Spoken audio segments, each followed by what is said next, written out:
Bonjour tout le monde, on espère que vous allez bien. Vous êtes donc sur la chaîne de Leams et Reda, la chaîne où on va faire des interviews qui seront aussi en live tous les jeudis à 20h. Donc écoutez, voilà, on va se lancer dans cette première vidéo et on est dans la boutique de MRK. Voilà, je sors un tableau de ma poche. Oui, on dirait qu'il est à l'envers là un peu. Je me permets de le ranger. Je le range. C'est fait miroir.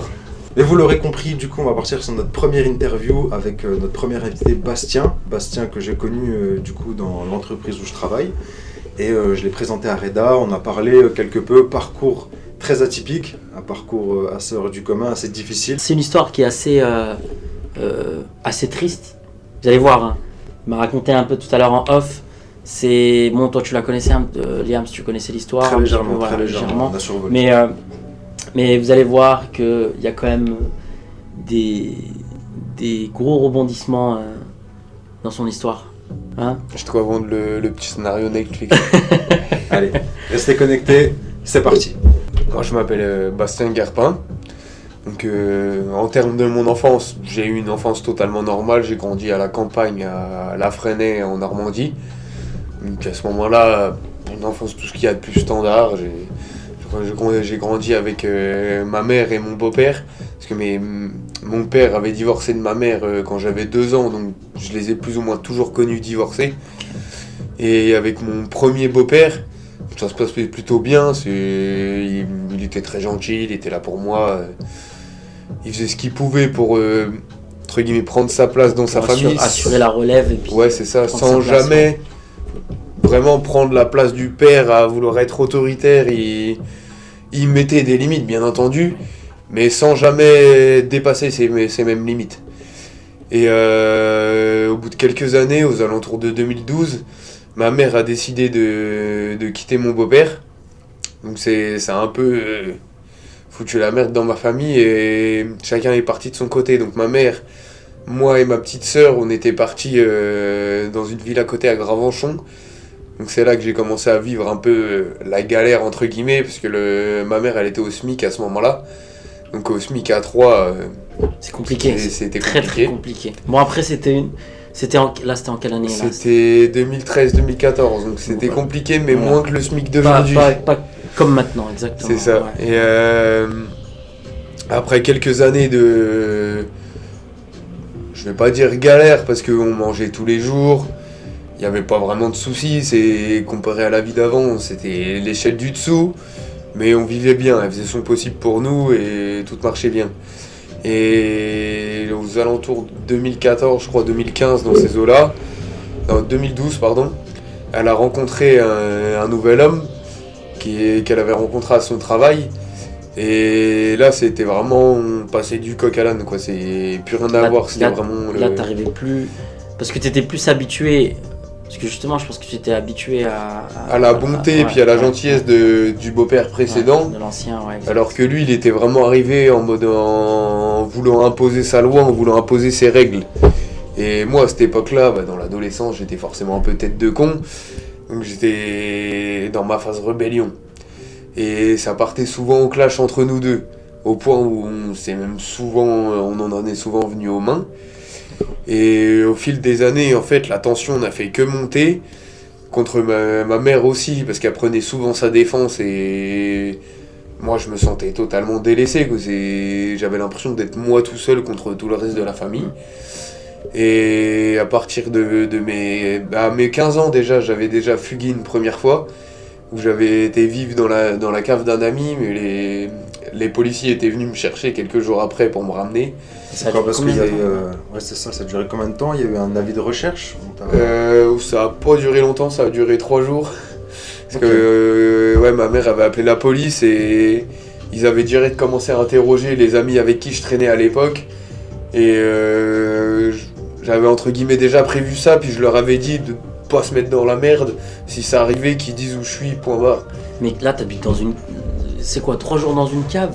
Là ouais, j'étais... T'as un lit, t'as un matelas, j'avais un vieux matelas que j'avais trouvé, que j'avais posé sur une palette, et en fait je voulais vraiment quitter le domicile familial, peu importe ce que je gagnais derrière. Et là c'est quand il y avait justement le deuxième beau-père. Ouais, c'est ça, le deuxième beau-père en question.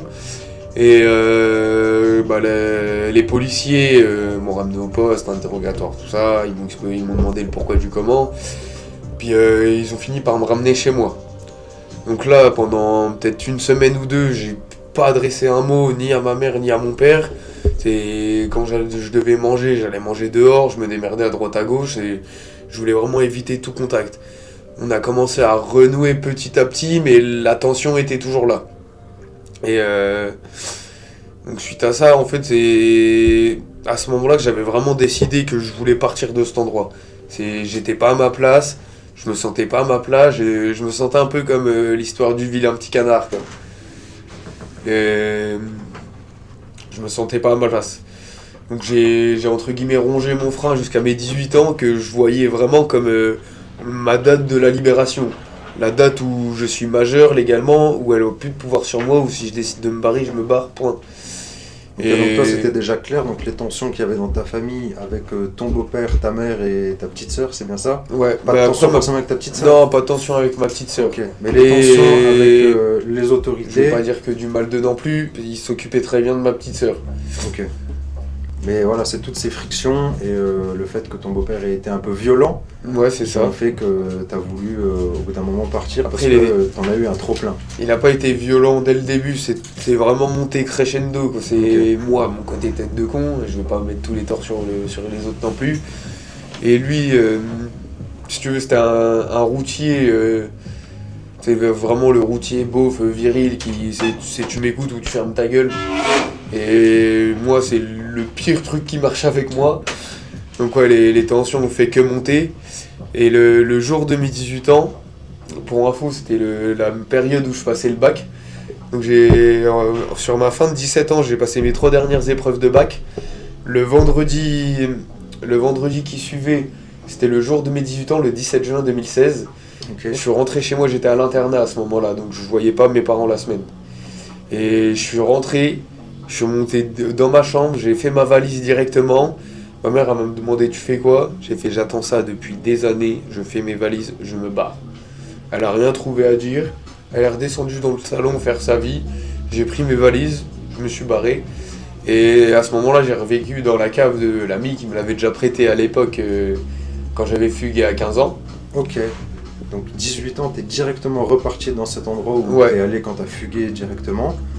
Et le lundi, mardi d'après, je suis quand même allé aux 2 dernières épreuves du bac que j'ai obtenues. Bah, c'est beau, au moins t'as fait l'effort voilà, de faire ce travail pour toi, même si à côté t'avais toutes ces difficultés.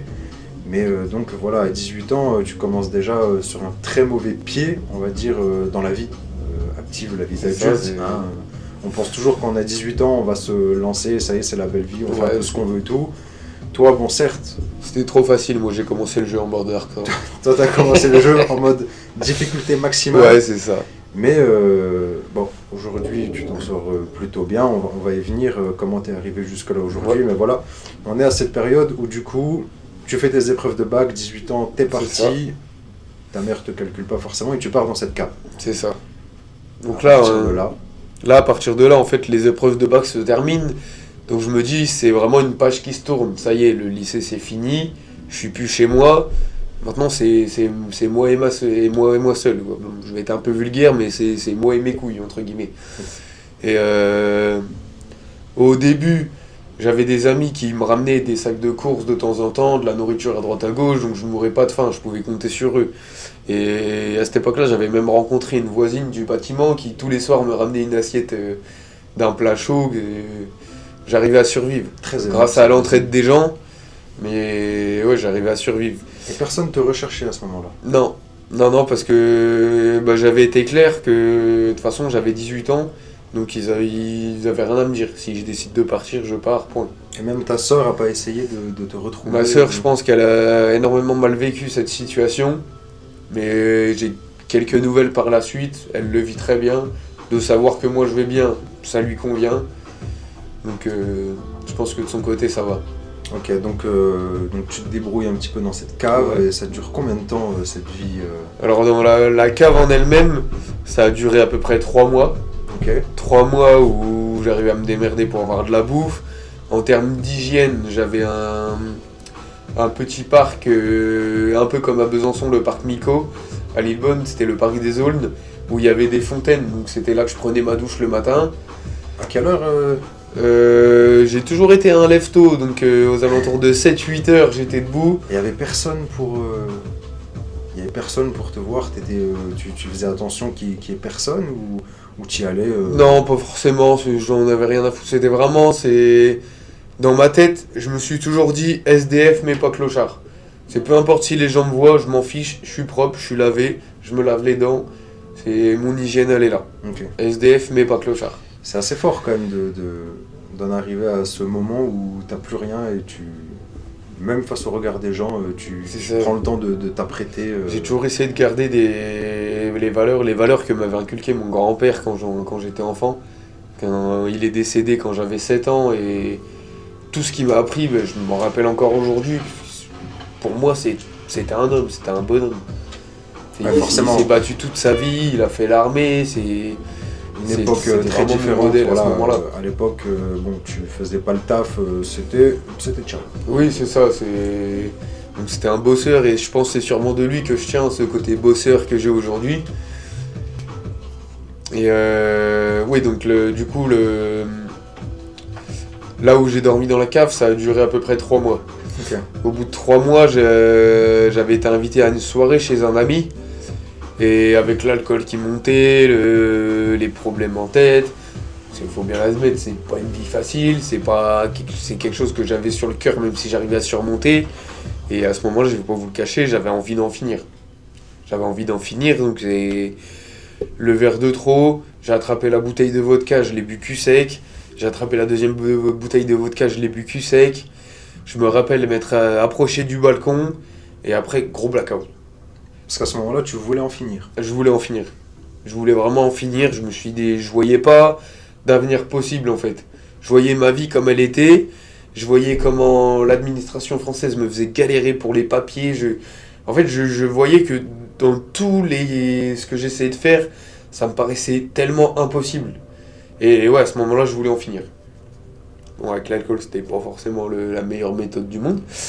Et du coup, après ce blackout, je me suis réveillé à l'hôpital de Lillebonne encore. Et dans cet hôpital, j'y suis resté 3 semaines. Ok.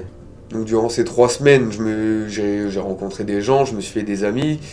Et dans ces amis, j'ai rencontré quelqu'un qui venait d'Évreux, qui était un peu un criminel entre guillemets, quoi, qui gagnait sa vie, mais pas sous contrat de travail. Okay. Et cet homme m'a pris sous son aile, en fait je lui ai raconté mon histoire et il m'a pris sous son aile. Et une fois que ma convalescence était réglée, et puis la sienne aussi, il m'a emmené à Évreux. Okay. Là, justement, on va pouvoir faire cette petite transition entre le moment où tu as été dans la cave, en difficulté, tu as voulu en finir, blackout, hôpital, et justement on va revenir voilà, sortie d'hôpital, après ça se passe comment? Les amis, vous avez vu que Reda était parti de l'écran, il est revenu. Je suis revenu, petit problème du direct, hein, malheureusement, même si on n'est pas en direct. Hein. On est au magasin, donc des fois il y a des petits voisins qui passent et qui m'interpellent, donc j'étais obligé de sortir. Mais je suis de retour et on s'excuse pour ce petit cut. Plusieurs métiers en même temps. C'est vrai, c'est dur, hein, c'est dur. Quand t'es en magasin, c'est dur. Donc ouais, à la sortie de l'hôpital, j'ai été pris sous l'aile d'un homme qui était un peu dans je vais pas dire un criminel, mais qui faisait pas trop de légal, quoi, qui se démerdait en vendant un peu de bédo, en volant des voitures, qui les revendait, À ne surtout pas faire. À ne surtout pas faire. Surtout pas faire. Ne touchez absolument pas à ça. Exactement. Dans la mesure du possible. Exactement. Et du coup, là, tu le rencontres, ça se passe super bien avec lui. Ouais, je m'entends bien. Ça devient un ami. En fait, la rencontre, ça s'est passé comment? C'est que il cherchait du bédo dans la ville puisqu'il connaissait pas du tout et ne pas fumer, très mauvaise idée. Et moi, du coup, comme je connaissais la ville, je lui avais trouvé ce plan et c'est comme ça qu'on avait trouvé, qu'on s'était rencontrés en fait. Et de fil en aiguille, on a discuté, on est venu à me dire comment je suis arrivé là, je lui ai raconté tout. Une histoire que j'avais fini à la rue et tout, que j'avais voulu en finir, que j'étais venu à l'hôpital. Et c'est là qu'il pris de compassion en fait et il voulait m'aider. Et après il voulait m'aider à sa façon, c'est pas...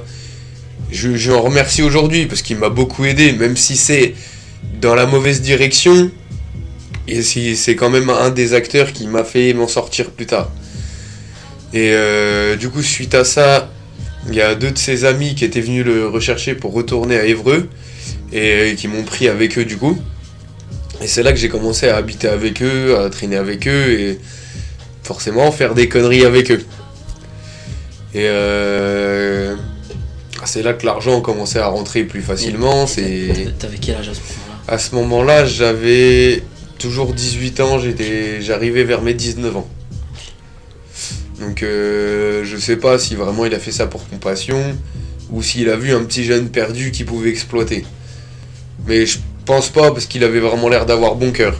Donc j'étais vraiment dans le but de m'aider. Et puis toi à ce moment-là, t'en avais besoin ? Moi à ce moment-là, j'étais en mode je prenais n'importe quelle solution. Okay. Peu importe les cartes que le destin me donne, je prends.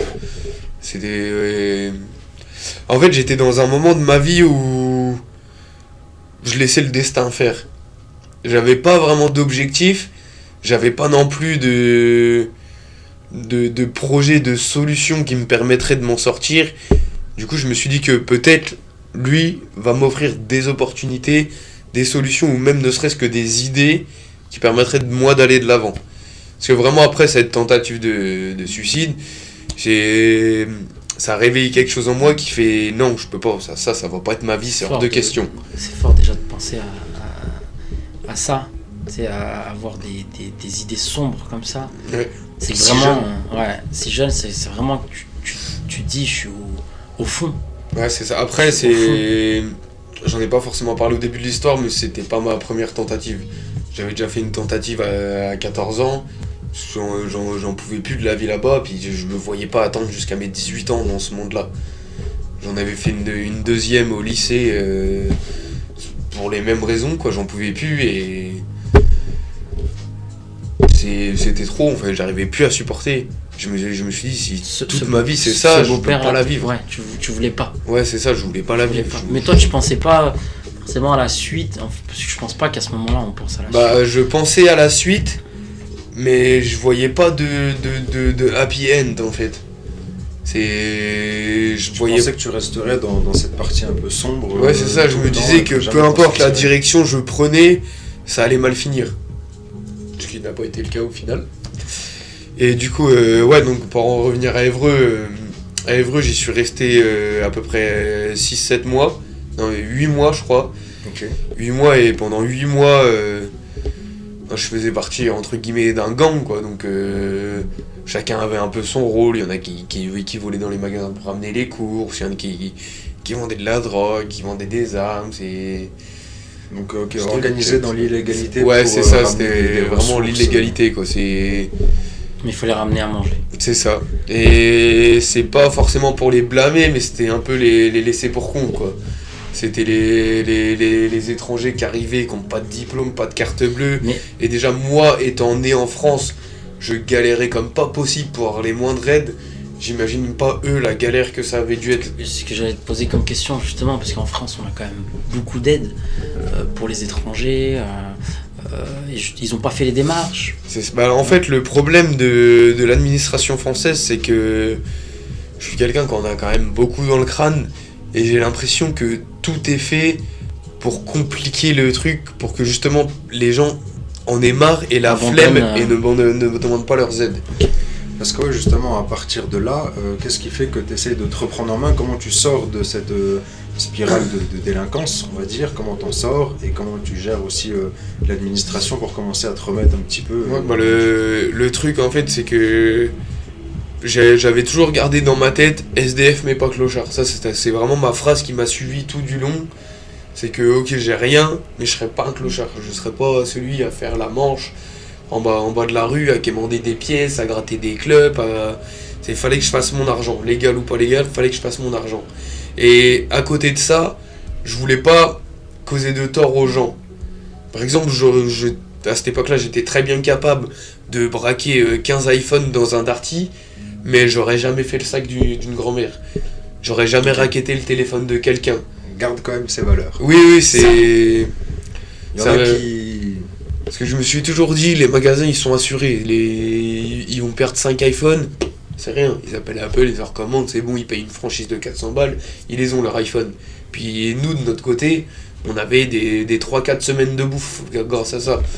Donc j'essayais toujours de peser le pour et le contre de chaque côté. J'essayais toujours de me mettre à la place des autres. Et c'est pour ça que j'ai jamais fait de mal à personne en tant que personne, mais plutôt au grand groupe, genre le voler dans les magasins, j'en avais rien à faire. Et je vole un sac de courses, ils sont assurés, c'est bon. Nous, on a à manger pendant 2 semaines, ça leur régale tout le monde, quoi.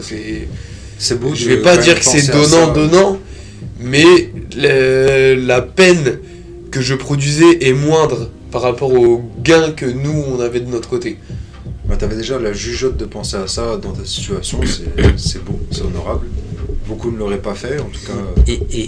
Et tout ce qui était Croix-Rouge, tout ça. Ça, c'est pareil, c'était une mission pas possible. Il y a encore quelques jours, je me suis pas embrouillé, mais je me suis pris un peu le bec avec un Monoprix. Il y avait la banque alimentaire, Oui. où ils m'ont demandé des sous. Puis je leur ai dit, mais quand j'étais à la rue, vous étiez où? Parce qu'il fallait aller au SAS, demander des papiers, obtenir un ticket, machin. Et pendant les 3 semaines de manœuvre, moi je crevais la dalle. Donc c'est pas maintenant que j'ai un salaire, maintenant que je m'en suis sorti, maintenant que j'ai demandé un sou à personne, qu'il faut venir me réclamer des sous. Donc j'ai des sérieux doutes sur toutes ces associations non lucratives qui aident pas tant que ça en fait. Parce que toi, t'as pas pu bénéficier de cette aide à ce moment-là. Non, les seules aides que j'ai pu bénéficier, c'est en arrivant sur Besançon bien plus tard. Mais à cette époque-là, non, c'était vraiment moi et ma démerde. Okay. Bah, Et si je faisais pas de sous, je mangeais pas. Parce que du coup, t'es avec ce groupe de personnes jusqu'à t'es quel âge? Jusqu'à le début de mes 20 ans. Ok, donc t'es resté avec eux une bonne année. Ouais, une bonne année, 1 an et 2 mois, je crois 1 an et 3 mois, je crois, dans ces eaux-là. Okay. Et au bout de ce temps-là, en fait, c'est la même chose qu'au début. Je me suis dit, non, c'est pas ça ma vie. Je suis pas un criminel, je suis pas fait pour ce monde-là. J'ai pas été élevé comme ça, j'ai pas été éduqué comme ça. Je pensais justement encore à mon grand-père s'il était encore là, il m'aurait mis une de ses tartes dans la gueule. Puis une tarte de mon grand-père, on se réveille. les tartes des grands-pères, ça réveille en permanence. Donc ouais, à ce moment-là, je me suis dit que j'allais changer. Donc je suis parti d'Évreux. Avec un peu de leur argent. Et j'ai commencé une nouvelle vie où je suis retourné plus proche de chez moi, au Havre. Et pendant tout ce temps-là, en fait, ma mère disait au reste de ma famille, parce qu'il y avait eu des fêtes de famille, des Noëls, des machins entre-temps, et elle arrêtait pas de dire que juste j'étais pas dispo, j'étais à la maison, tout allait bien. Ouais, pour camoufler Le fait que j'étais plus là. Et en fait, le jour où ma tante, donc la sœur de ma mère, a appris la vérité, elle a tout de suite essayé de me contacter, elle m'a pris chez elle, et à partir de ce moment-là, c'est vraiment là que j'ai vraiment essayé de reprendre ma vie en main dans le droit chemin. Je me suis d'abord orienté vers l'armée, parce que c'était un peu le seul plan que j'avais au moment. Donc, grand merci à elle, elle m'a beaucoup entraîné, très durement. Mais j'allais courir tous les jours, pompe, traction, je m'entraînais sur les tests psychotechniques. Je voulais vraiment être prêt à tout pour tout déchirer le moment venu. Okay. Et donc je m'inscris à l'armée, je fais mes tests, tout.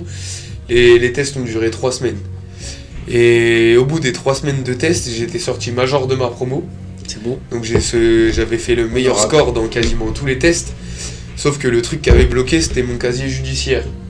Forcément, ils regardent beaucoup ça. C'est vrai qu'on ne n'y faites pense pas de bêtises. On n'y pense pas à ça. Ouais. Pour celles et ceux qui cachez-vous. veulent aller, Non, je rigole, ne faites pas de bêtises. Pour celles et ceux qui veulent aller dans l'institution militaire ou chez les pompiers, la police. Ils vous demanderont systématiquement votre casier judiciaire, Casier de rempli même pour aller la travailler en Suisse ou autre. Parce qu'il y en a beaucoup, hein, comme on pourrait pas croire, mais voilà. Un simple vol dans un magasin dans le casier, ça peut vous fermer des portes inimaginables. Du coup, à cause de ça, pas d'armée. comment t'apprends ça? J'apprends ça à la fin de mes tests, quand je rentre chez moi. Je retourne au CERFA, je crois que ça s'appelle, le test de l'armée. Et l'adjudant qui était responsable de moi, en fait, m'annonce la nouvelle, en mettant des gants, bien entendu, mais elle me dit que ce sera pas possible, parce qu'ils avaient pas vérifié mon casier avant. Elle s'excuse de pas l'avoir fait plus tôt, ça m'aurait évité de passer les tests. Et elle me dit que non, c'est pas possible, quoi. On va être déçu là. Et là, ouais, la première fois que mon monde s'écroule, donc bon, on fait quoi maintenant? Et c'est là que l'ex-petit ami de ma tante commence à me parler des compagnons du devoir. Donc c'est un CFA qui est placé un peu dans toutes les grandes villes de France et certaines campagnes. À cette époque-là, de mémoire, il y avait 52 maisons de compagnons partout en France. Ça a beaucoup augmenté depuis, on a des nouvelles chaque année. Et j'étais toujours intéressé par le bois, pareil, pour moi, par rapport à mon grand-père qui était menuisier. J'ai toujours été intéressé par le travail du bois, la menuiserie, la charpente, l'ébénisterie. Et c'est là que je m'inscris chez les compagnons du devoir en charpente. Et j'avais envie de quitter ma région natale de Normandie, mais j'avais pas forcément d'objectif de où. Du coup, je me suis dit, je vais imprimer sans CV, sans lettre de motivation. J'ai regardé à peu près 3-4 entreprises de charpente partout dans chaque région en fait, et je leur ai tous envoyé mon CV, puis je me suis dit, le premier qui répond, c'est toi qui m'as. Et du coup, ça s'est fait à Dijon. À Dijon, j'ai été contacté pour intégrer les compagnons. Donc là, je prends le train, je vais chez les compagnons, la présentation, tac tac, je retourne à l'entreprise. Pour l'instant, tout se passe bien. Je leur explique un peu mes problèmes, qu'ils comprennent d'où je viens, qui je suis, et qu'est-ce qu'ils vont devoir se taper pendant plusieurs années. Honnêteté avant tout. Ouais, et c'est là pour eux, sur le moment, ça posait pas de problème. Donc je commence les compagnons. Et le problème, c'est qu'en arrivant chez les compagnons, en fait, j'avais cumulé énormément de dettes suite à tout ce que tu as fait avant. Tout ce que j'ai fait avant, en fait, c'est toutes les factures de téléphone, en fait, toutes les factures qui sont prélevées sur le compte en banque qui avait 0, parce que toute ma vie jusque-là, je la faisais en liquide. C'est pour ça qu'on dit à chaque fois, un crédit, c'est votre responsabilité, il faut qu'il soit remboursé. Les crédits, les acomptes, très mauvaise idée. Parce qu'un jour ou l'autre, justement, une fois que vous avez une fiche de paye, un impôt, les impôts qui tombent, forcément, on vous retrouve et à ce moment-là, vous devez payer. Le fisc retrouve toujours. Ça peut mettre 5 ans, ils vont vous retrouver. Tous ceux qui ont des amendes de bus qui vont vous dire non, ça passe, ça va tomber. Il parle en connaissance de cause. Oui. Écoutez-le. Et là, les... Petite anecdote aparté, une amende de bus de 200 € que j'ai laissé couler s'est transformée en 2000 € d'huissier 2 ans plus tard. C'est énorme. Donc payez vos dettes. Payez vos dettes le plus rapidement possible. Et là, tu parlais donc des compagnons du devoir. Des compagnons du devoir, oui. Donc les compagnons du devoir, c'est quoi? Les compagnons du devoir, c'est un institut, une association. C'est l'association ouvrière des compagnons du devoir et du Tour de France. C'est une association ouvrière qui a plus de 1000 ans. Après, c'est un peu des secrets de là-bas, donc je peux pas trop forcément raconter, mais c'est l'élite des métiers. D'accord. Donc les premiers métiers qu'il y a eu là-bas, c'était vraiment les métiers du bâtiment, donc charpente, maçonnerie, taille de pierre. Et au fur et à mesure des années, il y en a eu de plus en plus. Et aujourd'hui, je crois qu'il y a 73 métiers différents. Incroyable. Donc ça s'est vraiment diversifié, et on apprend vraiment tout ce qu'il y a à apprendre sur le métier. Et donc, tu vis là-bas aussi. Et je vis là-bas. En fait, faut pas avoir de petites copines ni de vie sociale. Donc moi qui n'avais pas de famille, rien, c'était du pain béni, entre guillemets. Nourri, logé, blanchi. Revenir, pour y entrer, n'importe qui peut entrer. Alors, ça c'est le paradoxe, c'est que n'importe qui peut y rentrer très facilement, mais très peu de gens peuvent y rester. D'ailleurs, on a une petite expression là-bas, c'est « passera pas l'hiver ». Pourquoi c'est ça? Parce que déjà mentalement c'est très dur. On a la semaine de taf du lundi au vendredi, et comme c'est sur le chantier, les 50 heures semaine légale, du coup on fait souvent plus des 70-80 heures. Souvent le samedi t'as toute une journée de salle de cours. Le soir après le taf t'as cours de 20h à 22h. Étude, en fait. C'est une étude le soir. Ouais, c'est ça, c'est une étude de soir, c'est une étude libre. C'est pas comme les cours qu'on a à l'école. En fait, t'es dans une salle avec tous les autres de ton métier et t'as du travail à faire. Mais t'as tellement de travail, tu peux pas ne rien faire. Ouais. Tu peux pas ne rien faire, sinon tu prends un retard pas possible. Et le dimanche, dès 8h, c'est nettoyage communautaire. Donc tous ceux qui aiment les grasses mat, oubliez. Finalement, on retrouve un petit peu l'institution militaire que tu C'est ça. C'est un peu la version militaire du bâtiment. Enfin, originellement du bâtiment. Travailler dans le civil. Et là, je pense que tout le monde attend ça. Forcément, compagnon du devoir, tu m'as dit, tu as une chambre et tu as un travail. Ouais. Forcément, c'est-à-dire que tu es rémunéré à ce moment-là. Ouais, je suis rémunéré. Alors, le petit problème, c'est que la pension coûte environ 600 €, qui n'est pas vraiment cher pour le logement, la nourriture, l'électricité, l'eau. Toutes les charges sont prises. Ok. Et on Ça a juste coûte 600 €. Et c'est 617, je crois, pour être exact, mais aux alentours de 600 €. Et une paye d'apprenti, c'est aux alentours de 700-800 €. Ouais, exact. Donc, Tant que ça. quand on arrive là-bas avec des 3000 € de dette, on prend quelques retards sur la pension qui sont très difficiles, voire impossibles à rétablir. Et c'est ça qui m'a porté préjudice. J'ai fait 3 ans là-bas, j'ai réussi à garder la corde pendant 3 ans. Mais au bout de 3 ans, ils m'ont dit poteau, t'arrives pas à payer, t'arriveras jamais. Salam, quoi, c'est au revoir. Donc ils t'ont laissé partir en te demandant de payer une somme ou... Non, j'espère qu'ils vont pas regarder la vidéo, mais encore à l'heure actuelle, je leur dois 1100 €. Mais j'ai l'impression que ça a été laissé tomber. Et toi, justement, je pense qu'il y a une éthique maintenant.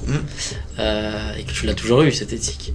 Est-ce que tu paieras ces 1500 €? Dès que ça ira un peu mieux aussi dans ma vie, oui, je compte payer, Ouais. mais le problème c'est que ça fait 5 ans que j'ai quitté les compagnons et j'ai jamais eu l'occasion de payer ces sous. Ouais. Oui, t'es en train de... Après, c'est normal, c'est devenu très cher, la vie est devenue très compliquée. Et du coup, voilà, donc tu vis là-bas. Et compagnon du devoir, on peut rester combien de temps Alors, ça dépend si tu veux juste passer ton diplôme de CAP, c'est 2 ans. Après, à la fin du CAP, les anciens, donc ceux qui ont fait les compagnons avant et qui font encore partie de l'association pour corriger les maquettes, pour aider un peu les jeunes, tout ça, ils peuvent si tu estimes le niveau, ils peuvent te proposer de tailler l'adoption. Donc c'est tailler une maquette qui est à peine au-dessus de ton niveau pour prouver que tu as la motivation, l'envie et le niveau de partir sur le Tour de France. Donc le Tour de France, c'est quoi? C'est tu changes de ville tous les 6 mois ou tous les 1 an selon le métier. Moi, par exemple, en Charpente, c'était tous les 6 mois. Et tu fais justement le Tour de France, comme son nom l'indique, et pour apprendre les métiers de différentes régions. Par exemple, la Charpente, rien qu'à Dijon, qui est à côté, et ici, c'est des méthodes complètement différentes, c'est des méthodes de calcul complètement différentes. Par exemple, ici, on a des calculs de charge de neige qu'il n'y a pas forcément à Dijon, parce que les toits sont adaptés, c'est presque 2 métiers différents. Chaque région a... Et ce qui c'est ça. Et le Tour de France en lui-même dure environ 5 ans, 4 à 5 ans. Et à la fin de ça, tu peux tailler la réception, donc c'est un peu le même principe que l'adoption, mais beaucoup plus dur. C'est des maquettes d'environ 600 heures, voire plus. Et si tu réussis cette maquette et qu'elle est validée par les anciens, tu es officiellement compagnon du devoir. Et à partir de ce moment-là, tu as 3 ans de gâche. Donc c'est 3 ans où soit tu es maître de stage, donc formateur d'une classe de ta corpo, ça s'appelle. Donc c'est toi qui gères les cours de ceux de ton métier aspirant et apprenti. Soit tu peux devenir compagnon itinérant, donc c'est un peu le soutien du maître de stage. Ou soit tu peux devenir prévôt, donc c'est équivalent de directeur. C'est celui qui dirige la maison. Ok. Et suite à ça, on devient un ancien et c'est ceux qui viennent corriger les maquettes et soutenir les jeunes. Okay. Ouais, c'est un cercle en fait. Ouais, c'est ça, c'est une boucle. Ouais. Et donc après ça, là ça y est, tu pars des compagnons du devoir. Là je pars des compagnons du devoir, là je finis mes 2 ans à Dijon. Après de longues négociations, ils me laissent partir sur le Tour de France, mais pas en tant qu'aspirant, en tant que prépa Tour de France. Ça veut dire c'est un peu la dernière chance entre guillemets. D'accord. Et c'est là que j'atterris à la ville de Saône, juste au-dessus, qui est une maison beaucoup plus petite. Et là, comble du malheur, je tombe dans la pire boîte de charpente de l'époque. C'est Maison Conteuse. J'ai pas honte. Maison Conteuse. On mettra un bip. Maison Conteuse. Pire boîte de la région. Si vous faites des maisons là-bas, elles tiendront 2 ans maximum. Et...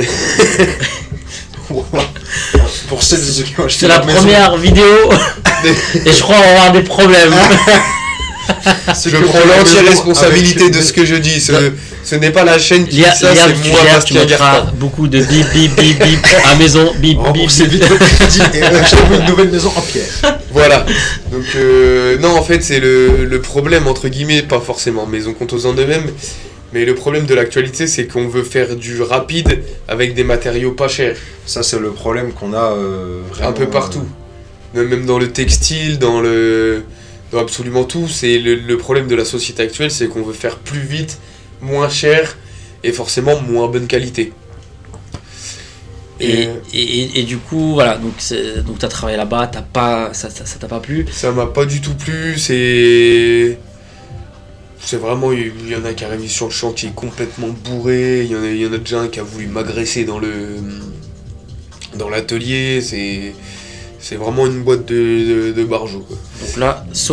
Donc là, Saône. Donc j'ai passé une très mauvaise année professionnellement parlant, mais une très bonne année au sein de la maison. Ouais. Et du coup, comment Besançon?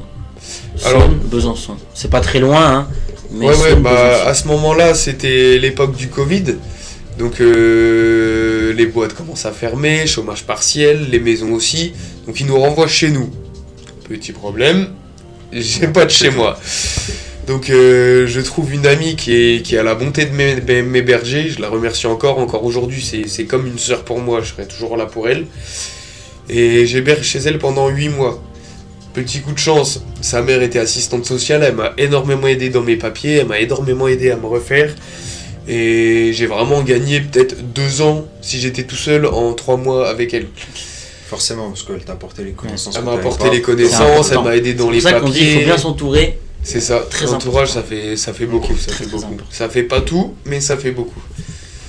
Donc là, t'es hébergé à Besançon. Voilà, je suis à Auxerre plus précisément. Ok. Et suite à ça, c'est de moi-même je décide de partir, puisque ça commençait à faire un moment que je suis là, je me voyais pas vivre toute ma vie chez eux non plus. Ils ont leur vie de famille, ils ont leur vie de couple en tant que parents, et je me voyais pas m'imposer, je me sentais mal. Donc c'est là que, avec l'aide de la maman justement, on a trouvé le SAS, donc 10 rue Champron. C'est un truc qui aide justement les SDF et les personnes en difficulté, donc ceux qui arrivent en France n'ont pas les papiers, et ceux qui sont en fauteuil roulant qui trouvent pas taf, tous ceux qui sont en difficulté. Et le taf me propose un hébergement d'urgence qui s'appelle les Glacis. Donc les Glacis, c'est un foyer de SDF, où c'est des chambres de 4 à 8 à éviter, hein, c'est pas un hôtel 4 étoiles, mais j'avais un toit au-dessus de la tête et j'avais de la nourriture dans le ventre. Ouais, voilà. Voilà. Et tu dois régler une somme pour... Non, c'est totalement gratuit. Okay. Et même les repas qui se font à la boutique sont totalement gratuits. Okay. Parce que c'est tous les invendus de magasins, de hôpital, en fait c'est une association qui gère très bien à tout récupérer la nourriture à droite à gauche. Okay. Il y a des cuisiniers bénévoles qui cuisinent justement avec ces plats-là et j'ai jamais eu à me plaindre. Et on les remercie. Et je les remercie énormément de m'avoir beaucoup aidé. Surtout Jonas Rigoli, qui m'a l'assistant social qui m'a le plus aidé. Grâce à lui, je suis là aujourd'hui. Il a toujours été là pour moi. Encore aujourd'hui, je suis sûr que si je l'appelle, il répond présent. Et suite à ça, après les Glacis, j'ai réussi à trouver une place au CHRS Javel. Donc le principe d'un CHRS, c'est un foyer qui te demande un loyer en fonction de tes revenus. Okay. Donc comme au début j'avais 0 revenu, je payais pas de loyer. Après comme j'étais au RSA, c'était un tiers du RSA, du coup je payais 100-150 €. Et suite à un moment j'en avais marre, parce que ça... C'est pas un foyer très fréquentable non plus. C'est pas ce à quoi tu aspires finalement. C'est ça, c'est l'été, je montais dans les 42 degrés la chambre, j'étais infesté d'insectes, j'avais 2 fourmilières dans une chambre de 12 mètres carrés. C'était vraiment pas la joie. Je les remercie beaucoup de m'avoir trouvé ça. J'avais un toit au-dessus de la tête, mais c'était pas vivable sur le long terme. Donc suite à ça, je quitte le foyer. Donc je me retrouve encore à la rue, mais j'avais pas forcément envie de retourner au Glacis. Donc c'est là que je rencontre des amis et tout. Je me fais héberger chez un ami qui vivait dans l'appartement de sa mère, qui était en prison. Donc c'était un peu un squat entre guillemets. Et Mais mieux que rien. mieux que rien. Et là on arrivait à survivre avec les tickets de service que j'avais au SAS, plus quelques billets à droite à gauche, on arrivait à survivre. Après ça, j'arrive à me décoter une place au foyer des oiseaux. Donc là où j'étais un peu mieux, j'étais encore au RSA à ce moment-là, donc j'avais un peu de sous. J'avais du mal à payer le loyer au début, mais de fil en aiguille, j'ai rencontré l'entreprise ADECO PME, qui est une boîte d'intérim, qui elle aussi m'a beaucoup aidé. Et au début, forcément, il faut que se crée une relation de confiance, donc ils me donnaient des missions. C'est des petites je vais pas galère, dire de merde pour les dénigrer, mais c'est un peu galère au début. c'est un peu aider un maçon C'est pendant pas ce une que tu journée, recherches, des déménagements. À ce moment-là, je m'en fichais un peu, c'était vraiment remplir les caisses qu'il fallait. Et de fil en aiguille, j'ai commencé à avoir des missions un peu plus importantes. La première grosse mission que j'ai eue, j'ai travaillé 2 ans à CTS, c'est une entreprise qui posait des portes de hall, des portes de cave, tout type de portes dans les HLM, dans les quartiers. Et là, je m'y plaisais bien, je faisais des bons salaires, ça commençait à aller bien dans ma vie. Je pouvais payer le loyer sans problème, je pouvais manger à ma faim. Ma vie commençait à reprendre un peu du poil de la bête. Et à un moment, ils ont mis fin à mon contrat d'intérim parce que je me suis retrouvé à l'hôpital à cause d'un gars de là-bas qui était de ton travail. Ouais, de mon travail, qui était un peu nerveux, un peu violent. Il m'a pas agressé, il s'en est pas pris à moi. Mais en gros, l'anecdote, c'est qu'à un moment, on était en train de soulever une porte dans les marches. Puis j'étais un peu trop loin à son goût, il a poussé la porte d'un coup. Puis la porte, elle est venue me riper toute la cuisse. Et du coup, j'ai fini à l'hôpital à ce moment-là. Ça pas m'a beau à voir, hein. Je savais pas qui me tombait. Ouais, c'était pas la joie, donc j'ai fini à ce moment-là. Et c'est après cette mission-là, j'ai fait quelques missions de déménagement. Et suite à ça, ils m'ont fait confiance. Enfin, ils ont fini par me faire confiance parce qu'ils ont vu que j'étais jamais en retard, j'étais sérieux au travail, tout ça. Et ils m'ont fait intégrer l'entreprise Hermès. Donc la marque de luxe. Beau. C'est beau. C'est déménagement. C'est la folie. Et c'est très beau. Et dans cette entreprise, pareil, j'étais en remplacement. Donc dès le début, je savais que ça allait pas durer ad vitam aeternam. Sauf que ce remplacement a duré 2 ans. En fait, celui que je remplaçais, il avait une maladie assez grave qui fait que son arrêt était toujours prolongé.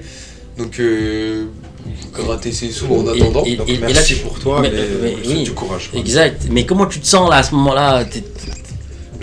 Tu passes au luxe, tu vois, donc là, à ce moment-là, la charpente au luxe, donc c'est là à ce moment-là, je me dis c'est bon, ça y est, j'ai repris les bonnes rails, il n'y a plus qu'à continuer dans cette voie-là, rester droit, puis si j'ai réussi à rester droit à la rue, il n'y a pas de raison que j'y arrive pas maintenant. Absolument. Donc au bout d'Hermès, il y a un moment, celui que je remplace finit forcément par revenir, donc moi je me fais entre guillemets sucrer. Et je leur remercie quand même beaucoup, ils ont été là pour moi pendant toutes ces années. Mon poste c'était qu'un remplacement, c'était prévu dès le début, donc je leur en veux pas du tout. Ça va à quoi t'attendre. Ouais, c'est ça. Et suite à ça, ils arrivent à me trouver une autre entreprise, pareil dans l'industrie du luxe. Je sais pas trop si j'ai le droit de dire le nom, je vais taire le nom. Non, je pense pas. Ouais, je vais taire le nom. Mais pareil, une industrie du luxe qui est un peu dans le même thème. Où j'y suis aujourd'hui depuis plus de 8 mois, 9 mois, c'était quand je suis arrivé en mars. Mars, ça fait 8 mois à peu près. Donc oui, quasiment 1 an. Et pour l'instant, tout se passe bien. Maintenant, j'ai mon appartement, j'ai ma vie tout bien, j'ai pris la muscu, je me suis mis au piano. Ça fait beau. plaisir. Je suis redevenu un humain normal. Donc on oublie le passé sombre, enfin... On l'oublie pas parce que je pense que on l'oublie pas parce que ça te forge. Hein, ça tire des leçons. Ouais. Ça tire des leçons. C'est pas quelque chose qui m'a forcément traumatisé. J'ai eu des événements traumatisants forcément qui me sont encore en travers du cœur aujourd'hui.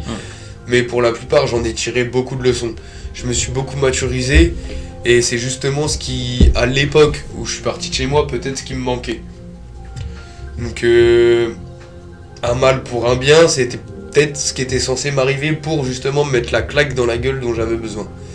Parfois, on en a besoin. C'est Et là, ça. maintenant, t'as quel âge, Bastien? Là, j'ai 26 ans. 26 ans. Ta vie, c'est un livre. Oui. Ta vie, on peut en écrire un livre. On Me peut piquez faire pas un le film. scénario, s'il vous plaît. On pique pas le scénario. Hein. Mais si demain, tu devais écrire ce livre, comment tu l'appellerais?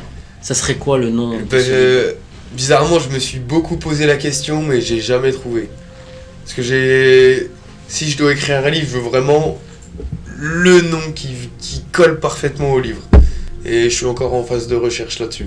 Donc, on a touché un point sensible. Ouais. Si T'es jamais en train vous de trouvez des créer- idées, T'es en Il y aura train votre de... nom, à T'aimerais la fin. écrire ton livre, hein? pas forcément Ta un livre, biographie, parce que je suis peut-être pas vraiment écrivain, mais La biographie.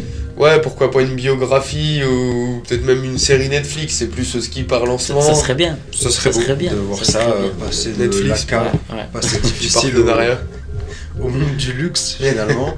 Mais ça t'a du coup donné aussi beaucoup d'humilité. Il y en a beaucoup qui pourraient rentrer dans le monde du luxe et ne plus se sentir... Ouais, c'est ça, ne plus se sentir proche des gens, alors que il y a encore 2 semaines, je me suis posé avec un ami qui est SDF, Daniel, je suis sûr que vous le connaissez, c'est super sympa. Il fait la Manche à côté du Quick, c'est un amour. Très gentil. Pose ce avec- monsieur. Vous êtes sur Je le Besançon. vois souvent le matin. Ouais. Je me Très pose gentil. avec lui, je peux discuter des heures avec lui. C'est toujours un plaisir de le voir. Même il y en a 2-3 autres, c'est des amours. Pas tous. Il y a des pourritures. Mais dans tous les domaines, il y a Comme- des pourritures. Comme partout. Hein, on a envie de te dire, comme par. C'est chez les pauvres comme chez les riches, c'est les blancs comme chez les renois, comme chez les rebeux, peu importe la religion, peu importe la couleur. Il y a des bons comme il y a des cons. Aimez-vous les uns. Parlez Aimez-vous pas les d'un uns mauvais les a autres. priori. Très important. N'hésitez pas à donner un bonjour si vous avez les moyens, n'hésitez pas à donner parce que ça dépanne, Ça réchauffe le cœur. ça réchauffe le cœur. Voilà. Et d'ailleurs, toi qui as été dans cette situation, on voit beaucoup de personnes dire oui, moi je préfère donner à manger, pas des sous parce qu'il va s'acheter ceci, cela. Est-ce que tu penses que c'est préférable de donner plutôt de l'argent ou de la nourriture? Alors ça dépend lesquels, parce que je vais être totalement honnête, je connais plein de SDF qui vivent mieux que moi, qui vivent peut-être mieux que nous 3 réunis, qui ont leur appartement, qui ont leur voiture, qui font juste semblant de faire la manche. Ok. Je vais balancer. Il y en a un qui fait la manche vers tu sais, le stand où il y a les marrons, à peu près dans Ouais. ce coin-là. Il a une montre en or, il a plein de bagues, lui il est pété de thunes. Il est pété de thunes. Je le sais parce que j'ai déjà vu son appartement, lui il est blindé. Mais Ouais, tout mais le monde n'est pas tout le comme monde. lui. Voilà, on peut pas savoir. Faut réussir à faire la part des choses. Exactement. Mais en tout cas, c'est une belle histoire. Hein, c'est une histoire réelle, c'est une histoire vraie, c'est une très belle histoire. Perdez pas espoir Ouais, si vous êtes jamais. dans cette Jamais situation. perdre espoir. Voilà, Vous Vous pouvez pensez déprimer toucher le fond. 2-3 jours, mais le 4e jour, faut relever. Et ça, c'est. La fin est bien. La fin est bien, et puis je pense que voilà, c'est pas fini. Ah non, c'est pas fini. Il y a encore plein de choses, comme tu as dit, Netflix peut-être, un livre, Oui. voilà, on sait pas, On on espère sait pour pas toi. ce qui De toute façon, la en fera. prochaine interview sera sur mon yacht. Pourquoi pas. Je prends. Invite-nous, On Allez. sera là. Pas de problème. régale-nous. Voilà, Ce sera un petit verre de martini avec une olive. je vais faire la même chose sans alcool. Pas Et d'alcool. c'est dangereux Ouais, pour moi. De l'eau, c'est très bien. Voilà, l'alcool est dangereux pour la santé. Il y aura quand même la petite olive pour La petite le olive thème. avec l'eau, c'est très bien. On attend de voir un peu ce que tu vas devenir par la suite. Ouais, N'hésitez pas à je vais essayer à de pas vous commenter, décevoir. et je pense que tu répondras aux commentaires. Hein, s'il y Bien aura sûr, des avec commentaires, plaisir. Voilà, pour savoir un petit peu ta vie. Et puis s'il y en a qui sont dans cette situation ou qui sont pas bien justement avec leur beau-père ou belle-mère Oui, c'est ou ça. autre. S'il y en a qui On a veulent envie. des conseils, même qui veulent me rencontrer, je suis sur Besançon, donc faites dans les commentaires, j'essaierai voilà. de mettre mon contact et si jamais se boire un café, discuter, demander des infos qu'il n'y a pas forcément dans la vidéo, parce que sinon elle aurait duré 6 heures. Mais Forcément, on a coupé des moments où voilà, il dormait dans sa voiture, enfin dans des voitures, pas la sienne, parce Ouais. qu'on en veut pas. Des voitures de personnes. Si vous trouvez quelqu'un qui dort dans votre voiture, ne l'assommez pas, c'est peut-être une personne comme lui. Tapez, c'est ça. 3 fois, demandez. sors si de tout ma va bien, voiture, est-ce s'il que te ça plaît. va? Ouais, Et voilà, n'hésitez pas à Et mettre c'est un une like, un superbe- commentaire. Première vidéo avec Bastien et vous étiez chez Liams et Reda. Aussi simple que ça. Eh ben, merci de m'avoir reçu Merci en tout cas. d'être venu. Avec Merci à plaisir. toi. Ça nous a fait plaisir. Merci beaucoup. Ça, c'est plaisir partagé. Et j'espère que je vais pouvoir en aider, je vais pouvoir en motiver. Et puis si jamais il y en a qui sont à deux doigts de baisser les bras, j'espère que je vais les relever. On espère que cette vidéo, en tout cas, voilà, ces vidéos sont là pour ça. C'est le but, On espère c'est le but. que ça va marcher dans ce sens. Donc on se retrouve la semaine prochaine. D'ici là, l'équipe, restez connectés finalement, parce que Il y a plein de choses qui arrivent. même chez Reda, dans sa boutique, Et oui, 78 rue Battant, 78 rue Battant, Monsieur K. Monsieur K. D'ailleurs, on est habillé en full Monsieur K. Hein. Voilà, venez vous servir. Au revoir. Au revoir. Et je suis célibataire si jamais. Tout ça, on garde bien pour les off, hein, vous le rajoutez bien, s'il vous plaît. Ça c'est dans le bêtisier. Et puis baisser à peine le son aussi. On va faire un petit cut au montage. Exactement. Du coup je peux montrer mon zizi. Non, Wow, chill bro. On n'en est pas là encore. C'est comme ça là. On aura une petite gorgée d'eau, je pense. T'as peut-être besoin de t'hydrater, il me semble. J'ai été son crâne, gros. Je peux pas trop en faire, mais t'as peut-être besoin de t'hydrater. Le truc là. Vous mettez ça aussi dans le bêtisier, c'est une interview de cul quoi.